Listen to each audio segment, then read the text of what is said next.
What's going on? What's going on? What's going on? I Hate Average Podcast back with another week, another episode. Man, this was a lot of fun. I had a cool conversation with Miss Phoenix Williams. We're going to get to that in a second, but I wanted to thank you guys again for your continued support.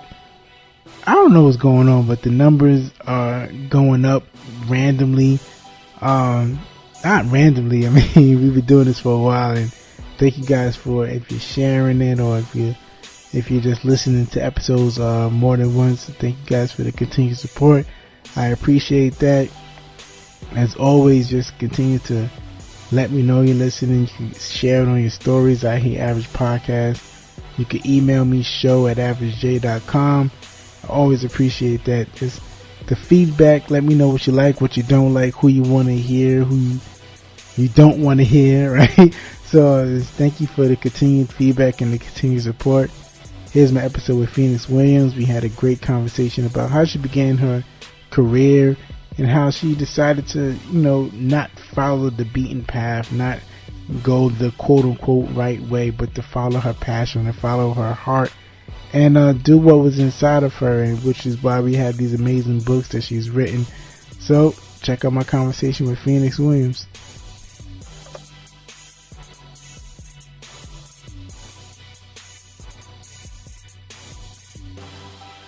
You probably read one of her books.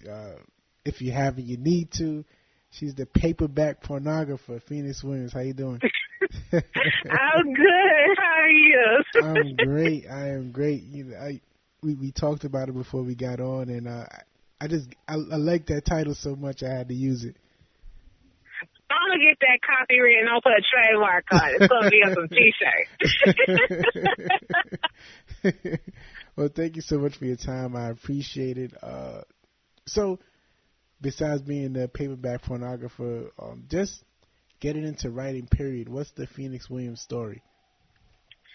All right, the Phoenix Williams story, depending on who you ask, is quite tragic. I was going to school to be a lawyer, and I dropped out a semester before completing that goal. Oh, wow. Because I didn't want to be a lawyer. I wanted to do me. My parents were like, oh, you're so smart. You're so good at that. Just go. And I really, don't get me wrong, I really appreciate my parents. But they were super champions in my corner. Of course. You can do it. You can do it. And then I dropped out, and it was like, what the hell are you doing? So I was like, well, no, I'm going to be a writer. And my dad was like, no daughter of mine is going to be a starving artist. I'm like, I got this, watch. So I dropped out. I already had my child. I had my son when I was 17, and I went off to college, and then which is ready amazing. to graduate. Which is a feat in itself, having the child young and making it to college and getting into law school. Yeah, it was a lot of work. I'm not gonna lie, it was a lot of work. It was a lot of sleepless nights, but it was definitely worth it. And then I quit. So once I quit, my best friend, she was like, "You're so miserable, Phoenix. What's wrong?" I'm like, "Girl, I don't want to be nobody's lawyer. That's not the life I'm cut out for. I don't like to argue. Yeah. I want a peaceful life. And when you're a lawyer, all you do is argue. Plus, I wanted to be able to watch my son grow up. True. And everybody that I knew who was a lawyer was missing from their child's lives because they were spending so much time. Yeah, they was living at the office, and I'm like, I can't I got a whole child. I can't just be at somebody's office. Yeah, it's true. So I quit school. I came back home, and then on April 20th, 2012, I woke up in the morning. I called my best friend Norma and my best friend Brittany, and I was like, I'm gonna write a book, and they was like, bitch, do it. I was like, that was the confirmation you needed, right? That's all I needed. Everybody was like, no, and they was like, just do it. I was like, okay. So I did. It actually worked out pretty well for the first, I would say 3 to 4 years. I was self-published. I knew nothing, and now that I look back, I was doing it all wrong. Wow. But I went out there. I was hustling. I had books in the trunk. I was pushing on the street corners. You was gonna buy this book if you came across me. So we was not gonna have no problem. Give me your money and take this damn book and then read it and let me know what you think. Exactly. And then finally, Tamika Newhouse, who owned Delphine Publications. Okay. She contacted me and was like, I want to work with you. And I was like, okay. Wow. So it was just a chance meeting, kind of? She called me, and so I was like, oh, that's what's up, because she had seen my stuff online, Okay. and because I had reached out to her like months before, and I didn't think that she was ever going to get back to me, and she did, and she had like researched me, seen the brand, and seen the vision, but no one else seen the vision. She saw it. Wow. So while you was in law school, just having the mindset to write a book, was you always an artistic person, or it was just something that, like an epiphany that came to you that you knew you could do it? I've always loved to read, and I've always loved to write. My mom would tell a story about how the very first book I read was a dictionary. I have always been in love with words. And so I was like, you know what? And then my exes would probably tell you, I'm a pretty good liar. So, that's fiction right there. I can go ahead and use these skills and make some money. So that's what I did. But it wasn't about the money for me at the time. It was more like for the art of it. True. So instead of using your lying skills to be a lawyer, you use it to be a novel writer. Exactly. That's amazing. So you decide to write. Now, what made you decide on the genre? Because you tell love stories and kind of very descriptive love stories. So what made you feel confident enough to write that? I always say I didn't choose erotica. Erotica chose me, okay? I was about that thug life. No, okay. So I started out writing street lit, honestly. Okay. I started my very first novel, my very first series, rather, the Bird Family series, is all about a former drug lord who now has to come back to Chicago to deal with the mess that his sisters are in. Wow. And so that was the first series. And then the second series, which really kicked off my career, really kicked off the whole erotica thing for me, was the Sex Lives and Friendship series. And that right there, it all started from a short story I had written maybe like 5 years ago. I wrote a short story called Lights, Camera, Action, and it was about a cam girl. And who was on the cam, and the guy who she was performing for happened to be her ex-husband's best friend. Wow. And so, and so that's where the story came from. And my best friends were like, where's the rest of it? So I was like, girl, I don't have time for that. I'm busy. That story's done. They're like, no, the story's not done. We need that whole story. So the backstory, what happened after all of that. Exactly. That's what they were telling us. Like, look, I'm on tour right now. I don't have time. And so finally I did sit down like around Christmas time and wrote that. It was supposed to be just a one-book thing. It ended up being a 4-book series. Wow. That's amazing. That's definitely amazing. So, of course, there's a lot of writers, and especially nowadays, a lot of people are putting out a lot of content, period. So, how do you come up with the stories? How it's so readily available to you? Because sometimes people write books, they write memoirs, which is just their life stories. It's kind of easy to tell, but just having the imagination to write novels is kind of difficult. Well, I think it's all about keeping your eyes open. I get inspired by the life that's going on around me. So when I go out and I'll meet somebody, I'm like, you know what? You will make a great character. And in fact, a lot of people I come across, like, who end up, becoming friends of mine, end up being characters in my books. And so inspiration is there. If you are an author, the inspiration is there. If you're telling me I'm not inspired or I have nothing to write about, it is because you have not gone outside. Everything's right there for you. That's true. It's like you could look at like the postman and you're like, that could be a character. Exactly. Let your mind wonder. Like, I wonder what the postman doing. Does he have a wife? Is he cheating on her with the neighbor because he over at her house a whole lot, dropping out them packages even on Sundays? That's actually smart. It's crazy how easy and quick that is just to come up with the whole story, the whole scenario, and to figure out the whole concept of just one character could branch off into, like you said, a whole series of books because people live. Exactly. It's very interesting. So, when you told your parents that genre you was gonna write in. From being a lawyer to writing basically to initially street lit. What was their reactions to that? Okay, so when it came to the erotica, I didn't tell them shit. They had to find out on their own. How I would be like, hey, Dad, let me tell you, as your only daughter, let me go ahead and just let me tell you, but I'm about to write about all this freak shit I used to do back in college. And there you go. No, I'm not telling him that. But when it came to the street lit, that book had already been out. I was just re-releasing it underneath the publisher. Okay. And so their main concern, my father was like, it opens up with a lady just cursing out a man. Yeah. And I was like, well, that's how, life goes. You at a restaurant, he acting crazy, you gotta pull up that clown suit sometimes. That's true. So he was like, well, can you tone down the cursing? I'm like, okay, so I did. The main problem they had was the title of that particular book. I did not pick this title. The title was To Love a No Good Nigga. Wow. I didn't pick it. The publisher picked the title. We're re-releasing that book now. That's a rough title.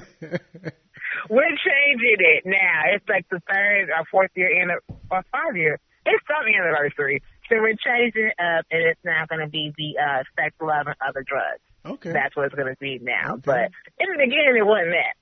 That sounds a little calmer, a little less harsh. Yeah, I was like, okay, she going to pick that title? All right, we're going to go ahead and just roll with it. I'm new here. Whatever you say, boss. So how was initially self-publishing? That sounds kind of daunting and difficult. Like, what's your steps? Like, you wrote everything down, you broke down your ideas. Now, what made you think like, all right, let me put this out and actually sell it to people?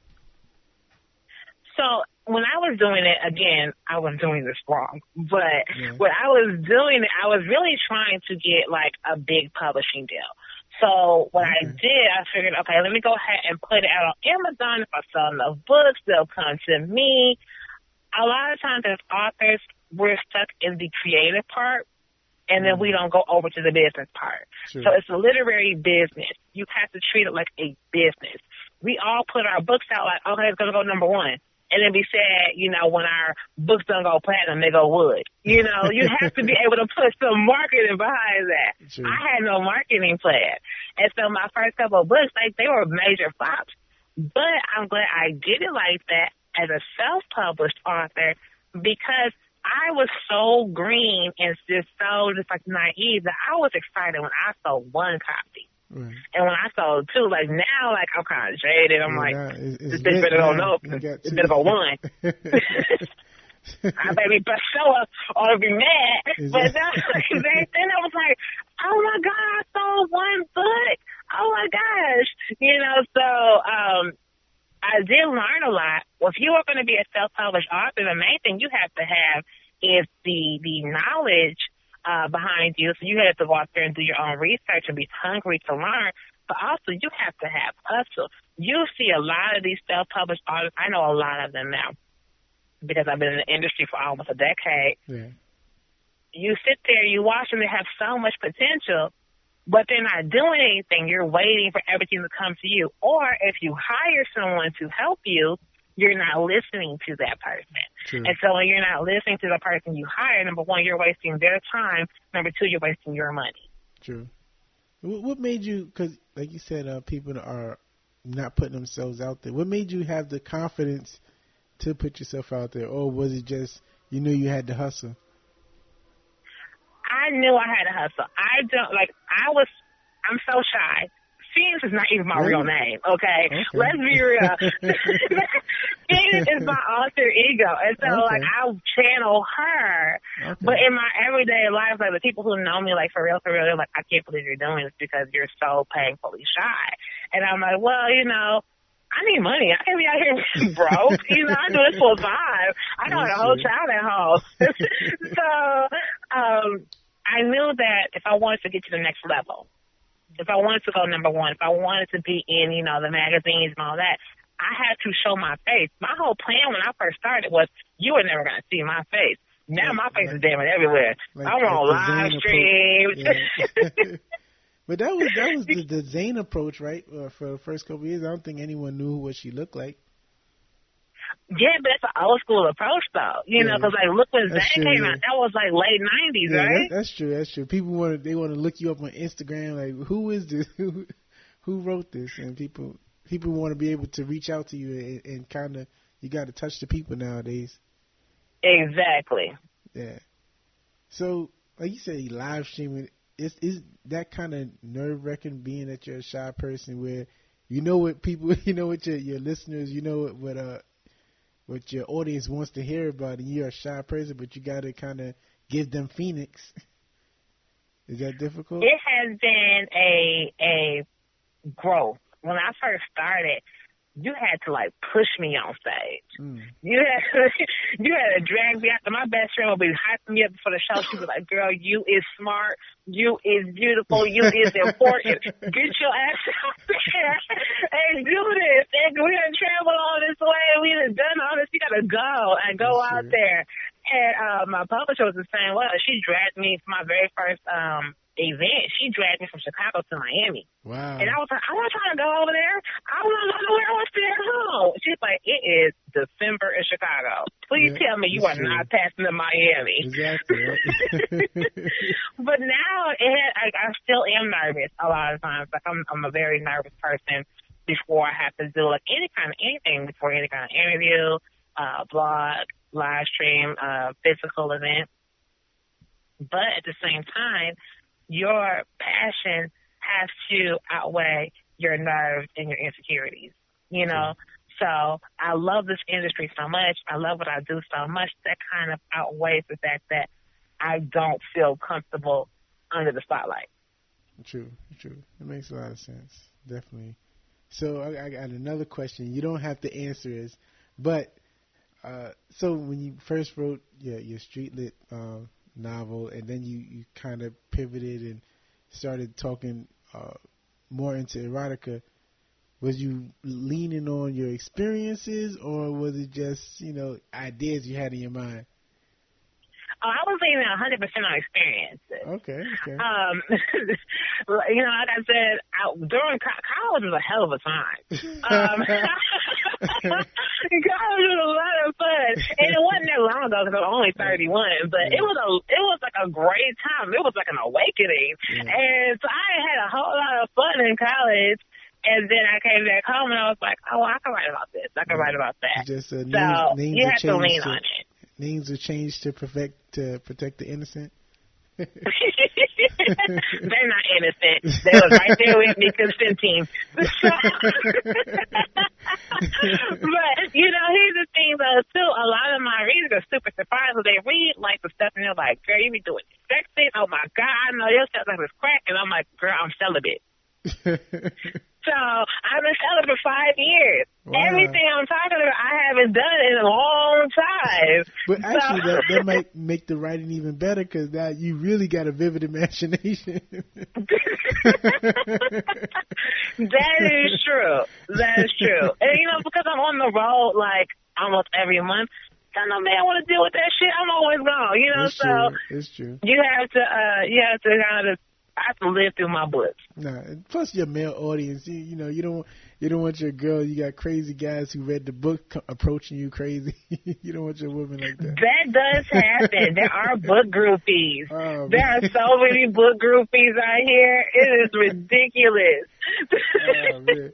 So can you give a story of like the crazy? Well, how does a book groupie approach you? Because they see you're a calm person. It's not like you out there with a big entourage. So how could they approach you? They usually approach you at an event. One of the biggest events I go to every single year is Black Writers Weekend in Atlanta. Yeah. It's coming up actually in 2 weeks. Okay. So I go out there and I'm usually a speaker on a panel, or giving away an award or something like that. So they'll see me, and they've seen me online. They've seen me in interviews or whatever. Here they come with their book, too. They're trying to trick me. With me signing it. And so I'm like, oh, I'll be so appreciative. I'm like, oh, my gosh, thank you so much for buying my book. Yes, I'll sign it. Then they want to take a picture. So my friend's taking a picture of us together. I'm posing. And they're like, yeah, so why don't me and you going back to, we in a hotel, girl. Wow. And there's rooms everywhere. And I'm like, let's not pretend like I won't take these heels off and beat your ass. Go, get on my face. No, I'm not doing that with you. The first rule my publisher told me was, do not fuck any of your label mates and do not fuck any of your readers. Now you can't, because you don't want to ruin the mystique. You can't ruin the mystique. Exactly, that's gonna ruin your career real quick. That's true. I'm not trying to do that. They're gonna go on Instagram. Man, she was so calm. She was. It wasn't nothing like the books. It wasn't nothing. And that's another thing too. Like I feel like if I do get with someone, I don't want them to read my books. You gonna think I'm gonna come in there, whips and chains, super freaking you out. Like sometimes I don't want to do that. Sometimes I want to sit at the house. People think I'm so interesting. I'm boring. I be at the house watching anime all day. But that's what your readers want. Your readers, they thinking you come in whips and chains every day, and you have.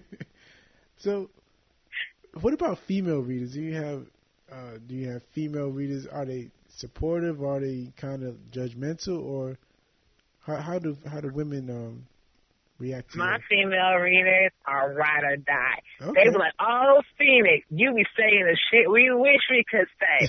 Like, because I put something in the book one time. One of my characters was talking to another one, and the girl, like, her boyfriend wasn't doing the things that she liked. And so my main character was like, look, men read from the same manual. Kiss her here, touch her there, lick her there. They don't know you got to teach him, and then sometimes they have to be on the short yellow bus. That's okay. It's going to take you a little bit longer to teach him. Yeah. And so my girls were reading, they were like, oh, yes. That's what I'm talking about, push ass on the yellow bus.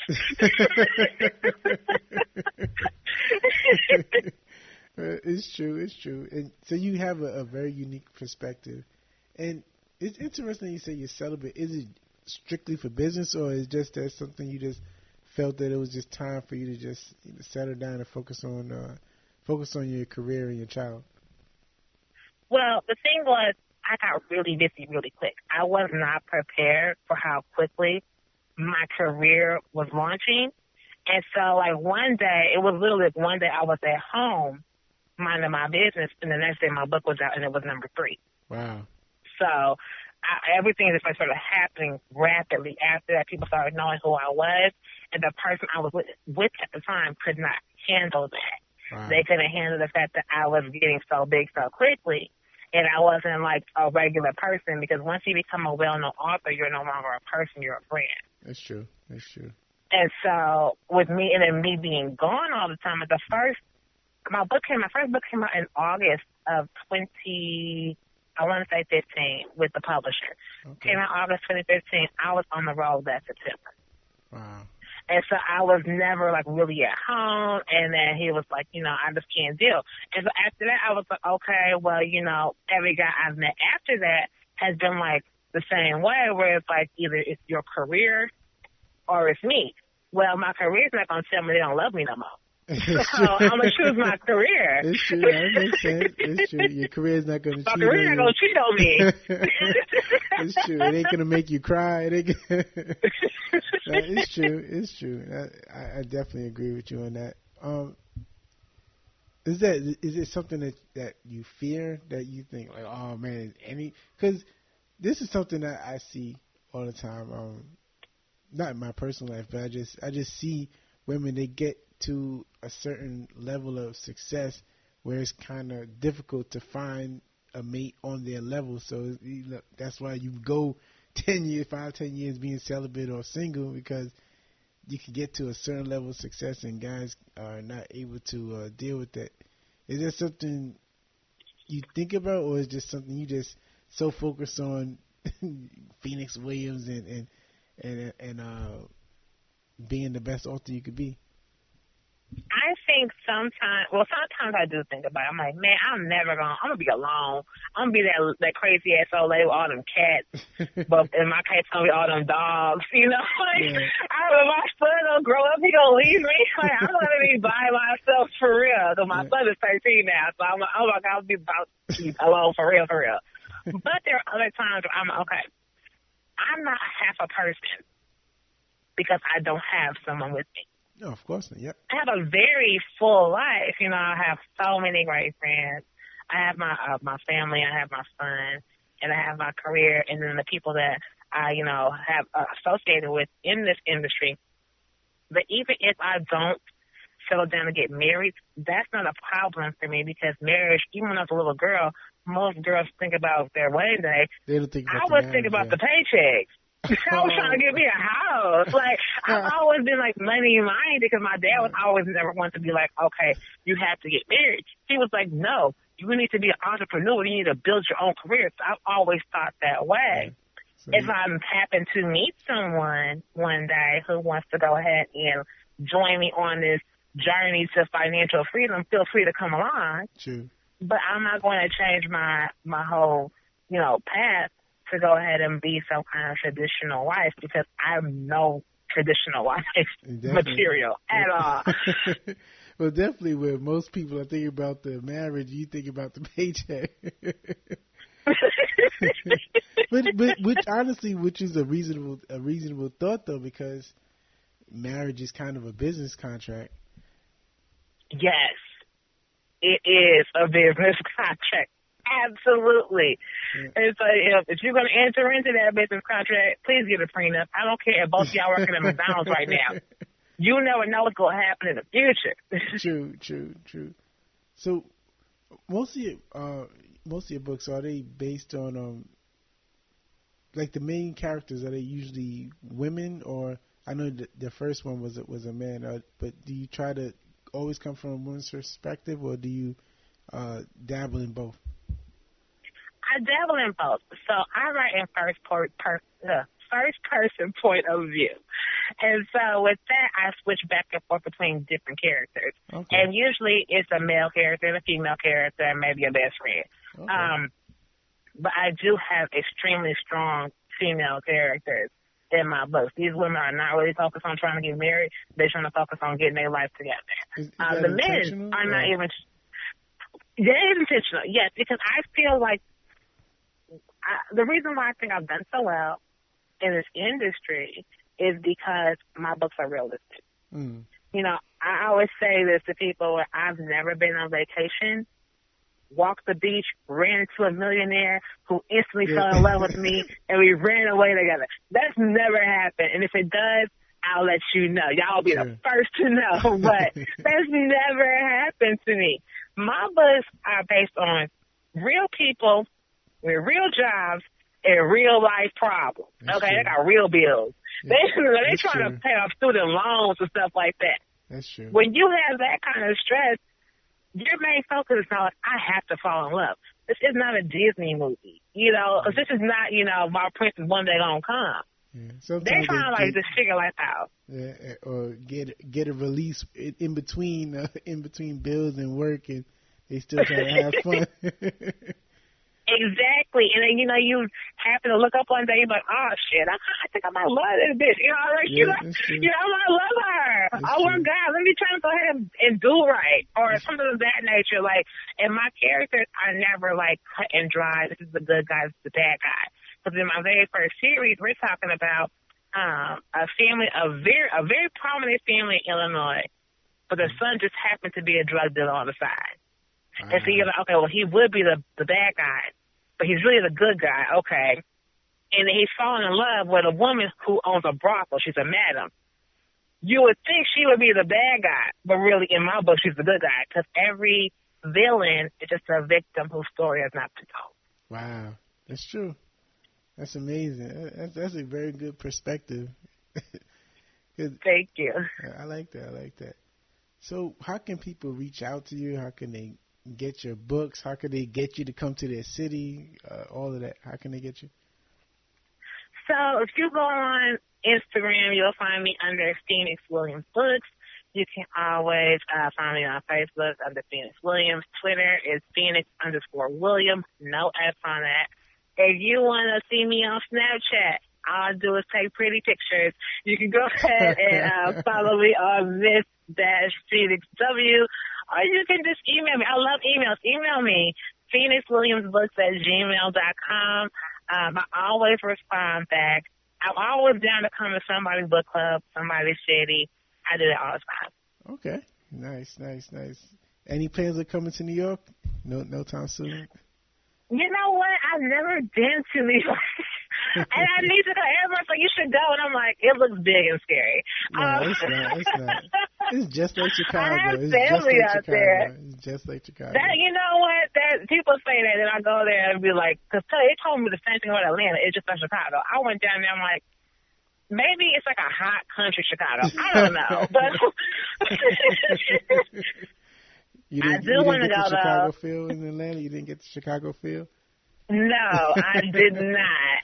That's not what I was feeling. I love Atlanta, though. I go every year, but my first year, I was like, this is not no damn Chicago. They lied just to get me down here. But I would love to come to New York. I have never been. If I do go, I'll come like a whole entourage. I want to pretend like they're my paparazzi so I can feel special. And walk down the street. In New York is so crazy that it'll be like 100. It'll be 100 different groups having paparazzi. It's so many. I want to hire me so I can feel important. New York is different, but I think it's kind of like Chicago. It's just another big city. But hopefully you'll be down here soon, and we can meet and set up like a book club type of thing. Absolutely.